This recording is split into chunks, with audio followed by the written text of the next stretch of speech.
They cuffed me right there on my own porch. Two guys in uniforms, so cheap I could spot the knockoff patches from a mailbox, all swagger and none of the weight. And behind them stood Karen Van Fleet, Oakwood Lane's resident tyrant, with that thin-lipped smile that never once touched her eyes. Her hands locked behind her back, chin high, as if she were presiding over my public execution.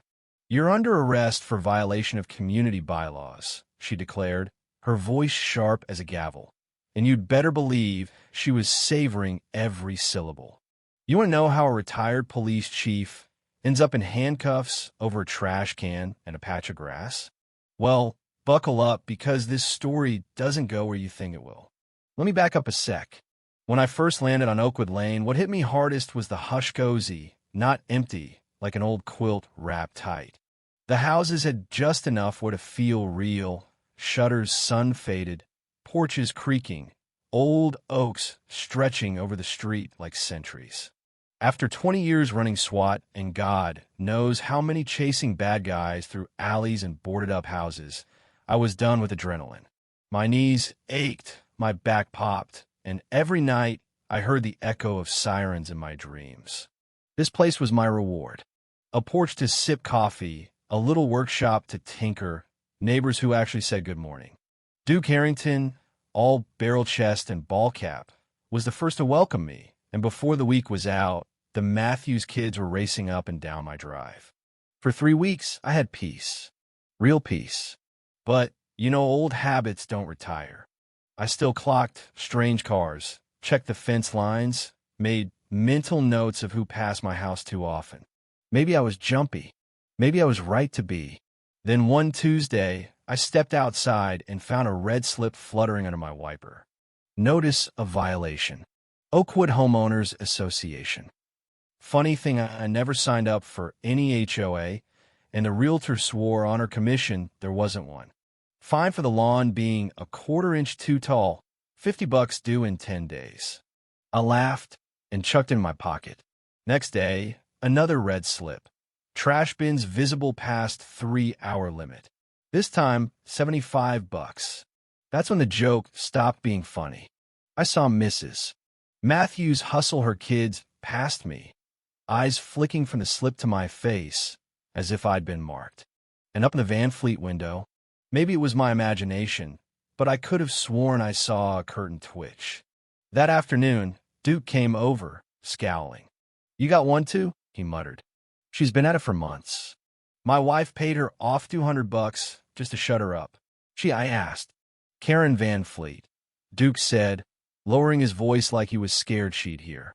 "President of the Oakwood HOA. Never mind, no one remembers voting for her." I checked the fine again. Sure enough, her name was signed neat at the bottom, President. That bugged men at the money, but the psychology. I'd seen this play out in neighborhoods run by gangs. Start small, charge for safety, then squeeze until people break. That night, with those red slips spread across my kitchen table, I realized Oakwood wasn't as peaceful as it pretended. So, the next morning, I headed down to the county clerk's office, that little government bunker with the flickering lights and the smell of dust. "Records on Oakwood Homeowners Association?" I asked. The clerk frowned, clacked her mouse, then spun the screen around. No such entity registered. I got a certified copy of that fact, tucked it into my Jaquita shield against her lies. Walking back, I scanned the parking lot. Sure enough, a gray sedan idled 2 rows over, windows too dark, engine humming. By the time I started my truck, it was gone. Back home, I laid it all out. The violation slips, the county letter, every piece of chapter in a story that stank of fraud.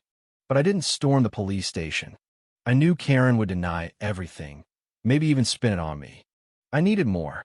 So I played it cool. Mowed my lawn, timed my bins, smiled at the neighbors. But inside, I was setting traps, letting the predator think she was winning. You want a twist? Here's one. I dug out my old surveillance kit from the garage, the gear I'd sworn I'd never use again: button cameras, audio recorders, a panic band on my wrist that would beam video straight to my old lieutenant, Reyes. Then I rallied my people. Boone, Ex-military, solid as granite, agreed to keep an eye out. Duke got his phone ready. Even the nervous young couple next door, after some coaxing, promised to record anything weird. My house was wired. My allies were briefed. All I needed was for Karen to make her move. Didn't have to wait long. Next morning, a blacked-out SUV with 2 goons in fake police gear rolled up, Karen strutting behind like some discount Napoleon with a clipboard. "You were warned, Mr. Ryland," she said, loud enough for the whole street to hear. "Are you going to comply, or do we do this the hard way?" I gave her a smile just enough to let her know I was still breathing in, let them cuff me, palms behind my back, tracking device hidden in my hand. As they stuffed me into the back seat, I tapped my panic ring twice. Reyes and Boone were listening in. In the SUV, the officers played tough, but their knees bounced, their stories didn't line up. "Warehouse off Miller," one whispered. "Keep 'em quiet until it's done." I kept my voice calm, letting them hang themselves. "You boys know what felony kidnapping gets you. Ever done time?" "I promise. Gin Pop loves cop impersonators." The driver's knuckles whitened on the wheel. The warehouse was classic bad movie stuff one bulb, crates stacked against the wall, padlocks everywhere. They shoved me into a chair, cuffs scraping bone. Outside, I spotted Boone's car in the distance, Reyes closing in. The wiry guy started to panic, pacing. Suddenly, the sheriff's bullhorn boomed. "Building is surrounded. Step out with your hands up." The big guy grabbed a pistol wrong move. SWAT breached, lights blazing. In seconds, Boone and Reyes had the place locked down, imposters cuffed, gun on the ground. But that wasn't even the best part. While officers swept the warehouse, they found stacks of red card stock, an industrial printer, fake badges, cash-stuffed envelopes, and, jackpot, Karen's ledger names, fines, payoff notes, her handwriting everywhere. She'd built an extortion ring and left a paper trail wide as the interstate. We rolled back into Oakwood Lane, just as the sun dipped. Karen was waiting on her porch, arms folded, face icy with disdain. Reyes stepped forward, badge out. "Karen Van Fleet, you are under arrest for impersonating law enforcement, kidnapping, extortion, and fraud." The crowd gasped. Some neighbors flinched, others stared daggers. Karen tried to spin it, yelling about protecting the community, but I held up her ledger, names circled, her handwriting clear as day. Even the young couple spoke up, trembling, but Bravesh threatened them, too. Duke shouted from his porch about his non-compliant gnome. The street erupted. Karen's mask slipped, panic blooming in her eyes. Boone cuffed her, real and proper this time. No one cheered, but the silence was a verdict all its own. In court, Karen tried to play martyr.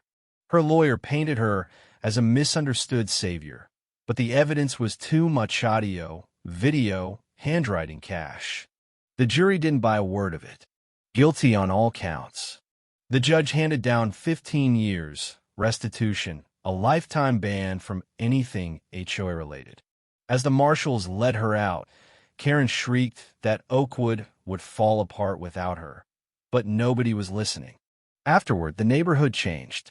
Restitution checks arrived, liens were dropped, and Duke put his gnome back on the lawn, this time with solar lights.